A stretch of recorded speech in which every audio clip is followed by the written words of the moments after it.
બાંગ્લાદેશી મહિલા bogus document સાથે સુરતમાં વસવાટ કરતા ઝડપાઈ। ગેરકાયદેસર રીતે સુરતમાં રહેતી બાંગ્લાદેશી મહિલાની એસઓજીએ ધરપકડ કરી હતી। બાંગ્લાદેશથી ગેરકાયદેસર ભારતની બોર્ડર પાર કરીને ઘણા લોકો વસવાટ કરે છે, જેની સામે કાયદેસરની કાર્યવાહી કરવામાં આવતી હોય છે। ત્યારે સુરતમાંથી વધુ એક બાંગ્લાદેશી મહિલા ઝડપાઈ હતી। આ મહિલાએ પોતાનું નામ બદલવાની સાથે સાથે ડોક્યુમેન્ટ પણ બોગસ ઊભા કર્યા હતા। માત્ર 15,000 બાંગ્લાદેશી કરન્સી આપીને આ મહિલાએ બોર્ડર પાર કરી હતી, જેથી પોલીસે મહિલાને બોગસ પુરાવા આપનારથી લઈને બોર્ડર પાર કરાવનારની વધુ તપાસ હાથ ધરી છે।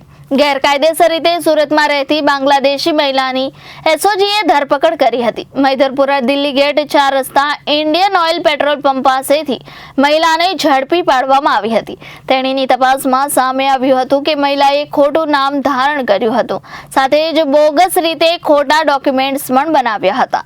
મહિલાનું નામ રસીદા બેગમ જહાંગીર અલી શેખ હોવાનું સામે આવ્યું હતું। આ મહિલા 4 વર્ષ પહેલા બાંગ્લાદેશી એજન્ટ મારફતે પશ્ચિમ બંગાળથી ભારતમાં આવી હતી। મહિલાએ બાંગ્લાદેશના જસોર જિલ્લાથી પ્રતિબંધિત બોર્ડરથી ભારતના પશ્ચિમ બંગાળ રાજ્યમાં પ્રવેશ કર્યો હતો। તેણીએ બાંગ્લાદેશી એજન્ટને 15,000 રૂપિયાની બાંગ્લાદેશી કરન્સી આપીને ઇન્ડિયામાં ગેરકાયદેસર રીતે પ્રવેશી હતી।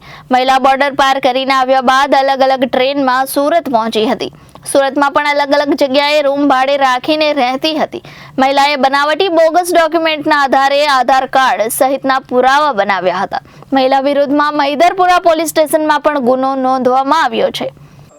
ગુજરાત પોલીસ દ્વારા અત્યારે જેટલા भी बांग्लादेशी नागरिको जो इलीगल अपने राज्य में रहता હોય એના વિરુદ્ધમાં ડ્રાઈવના આયોજન કરવામાં આવેલા છે, જેના હેઠળ અગાઉ પણ અહીંયા સુરત શહેરથી અમુક જો ગેરકાયદેસર રીતે ખોટા દસ્તાવેજો બનાવીને જો બાંગ્લાદેશી નાગરિક રહેતા હતા એના વિરુદ્ધ કાર્યવાહી કરવામાં આવી હતી। ગઈકાલે મૈધરપુરા પોલીસ વિસ્તારમાંથી ઇસ્પામાં કામ કરતી એક 36 વર્ષના રસીદા બેગમ નામની એક લેડી જો કે જસોર જિલ્લા આવે છે બાંગ્લાદેશ, ત્યાંથી અહીંયા 4 વર્ષ પહેલેથી આવીને જો અને એજન્ટોના મારફતથી બોર્ડર ક્રોસ કરીને અહીંયા રહેતી હતી, ઇસ્પામાં કામ કરતી હતી અને ખોટા દસ્તાવેજોના આધારે આપણા ભારતીય जो हमारा दस्तावेजों हुए थे आधार कार्ड वगैरह एना बनाया था जो है तो एसओजी एना जो इन्फॉर्मेशन हमारे स्टाफ ने मળી હતી એના હિસાબથી એના પકડીને એના ઉપર પાસપોર્ટ એક્ટ, ફોરેનર્સ એક્ટ અને ખોટા દસ્તાવેજ બનાવવા માટે જો ફોર્જરીના એના પર જો કલમો હેઠળ એના ગુના દાખલ કરવામાં આવેલા છે।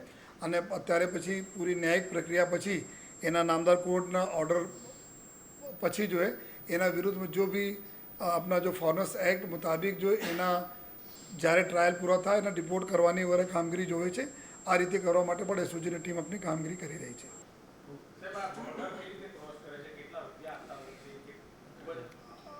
આમાં 15,000 જો બાંગ્લાદેશી કરન્સી છે ટકા જો 15,000 ટકા જેટલા એના જો ઇન્ટ્રોગેશનમાં આવે છે કે જો અમુક એજન્ટો એવું છે જો ઇલીગલ બોર્ડર ક્રોસિંગ કરાવે છે તો એના 15,000 ટકા જો આપીને જો આ બોર્ડર ક્રોસ કરીને પછી અહીંયા આવેલા છે।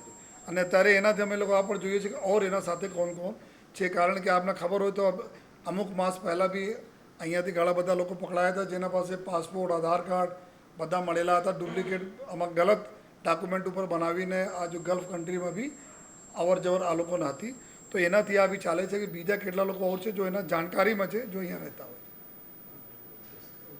Reporter Arvind Rathod, Janadesh news, Surat.